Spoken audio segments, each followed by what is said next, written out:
രാജ്യത്തെ ഗതി നിർണ്ണയിക്കുന്ന പ്രധാനപ്പെട്ട ഈ ബില്ലുകൾ വരുമ്പോൾ രാജ്യത്തിന്റെ പ്രധാനമന്ത്രിയാവും രാജ്യത്തില്ല എന്നതൊരു ദൌർഭാഗ്യകരമല്ലേ പാർലമെന്റിനെ സംബന്ധിച്ചിടത്തോളം? പ്രതിപക്ഷ നേതാവിനെ സംബന്ധിച്ചിടത്തോളം സാധാരണ സമ്മേളനം നടക്കുമ്പോഴൊക്കെ ഡൽഹിയിൽ ഉണ്ടാകാറുണ്ട്, പാർലമെന്റ് മന്ദിരത്തിൽ ഉണ്ടാകാറുണ്ട്. പക്ഷെ പ്രധാനമന്ത്രിയെ സംബന്ധിച്ചിടത്തോളം ഇത് പുതിയ അനുഭവമല്ല. പ്രധാനമന്ത്രിയെ സംബന്ധിച്ചിടത്തോളം പ്രധാനമന്ത്രി എപ്പോഴാണ് സഭയിൽ വരുന്നത്? മിക്കവാറും സഭാ സമ്മേളനങ്ങൾ നടക്കുമ്പോഴൊക്കെ പ്രധാനമന്ത്രി വിദേശ പര്യടനത്തിലാണ്. ഇനി ഡൽഹിയിൽ ഉണ്ടെങ്കിൽ തന്നെയും അദ്ദേഹം സഭയിൽ വരുന്നത് സഭ തുടങ്ങുന്ന ദിവസം, സഭ അഡ്ജോൺ ചെയ്യുന്ന ദിവസം, അല്ലെങ്കിൽ അവസാനിക്കുന്ന സൈനിക ഡേ അഡ്ജോൺ ചെയ്യുന്ന സമയത്ത്. അല്ലാതെ അദ്ദേഹത്തിന്റെ ഏതെങ്കിലും പ്രസംഗങ്ങളുണ്ടെങ്കിൽ, നയപ്രഖ്യാപന പ്രസംഗമുണ്ടെങ്കിൽ, അതുപോലെ ബഡ്ജറ്റ് അവതരണ വേളയിൽ അല്ലാതെ പ്രധാനമന്ത്രി എന്ന നിലയിൽ, സഭാനാഥൻ എന്ന നിലയിൽ, സഭാ നേതാവ് എന്ന നിലയിൽ പ്രധാനമന്ത്രി എപ്പോഴാണ് പങ്കെടുക്കാറുള്ളത് പാർലമെന്റിൽ?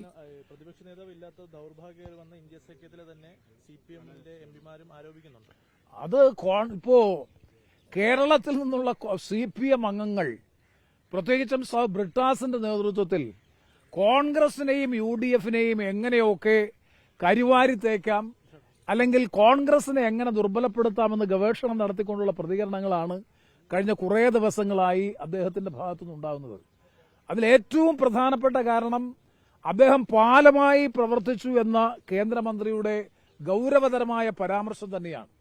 ബിജെപിയും കേരളത്തിലെ സിപിഎമ്മും തമ്മിലുള്ള പലതരത്തിലുള്ള ബന്ധങ്ങൾക്കും ഈ പാലം പ്രവർത്തിക്കുന്നുണ്ട് എന്നുള്ള വലിയ പൊതുധാരണ വന്നിട്ടുള്ള സാഹചര്യത്തിൽ കോൺഗ്രസിനെ എങ്ങനെയും അപകീർത്തിപ്പെടുത്തുക എന്നുള്ളതാണ് ഡൽഹിയിൽ ഇപ്പോൾ സ്വീകരിക്കുന്ന പൊതുവായ ഒരു മാനദണ്ഡം, അല്ലെങ്കിൽ ഒരു പൊതുവായ സമീപനം. അതിലൊരു പ്രസക്തിയുമില്ല. പ്രതിപക്ഷ നേതാവ് ഈ 4 ദിവസമാണ് അദ്ദേഹം, ഈ പറയുന്ന ഈ 2-3 ദിവസമാണ് അദ്ദേഹം ഉണ്ടാകാതിരുന്നത്. വളരെ നേരത്തെ തന്നെ മുൻകൂറായി നിശ്ചയിച്ച ഒരു വിദേശ പര്യടന പരിപാടിയുമായി ബന്ധപ്പെട്ടുകൊണ്ട് ആണ് അദ്ദേഹം പോയിട്ടുള്ളത്. അല്ലാത്ത സാധാരണഗതിയിൽ സെഷൻ നടക്കുന്ന സമയങ്ങളിലൊക്കെ രാഹുൽ ഗാന്ധി പ്രതിപക്ഷ നേതാവ് എന്ന നിലയിൽ സഭയിൽ ഉണ്ടാകാറുണ്ട്, ഡൽഹിയിൽ ഉണ്ടാകാറുണ്ട്.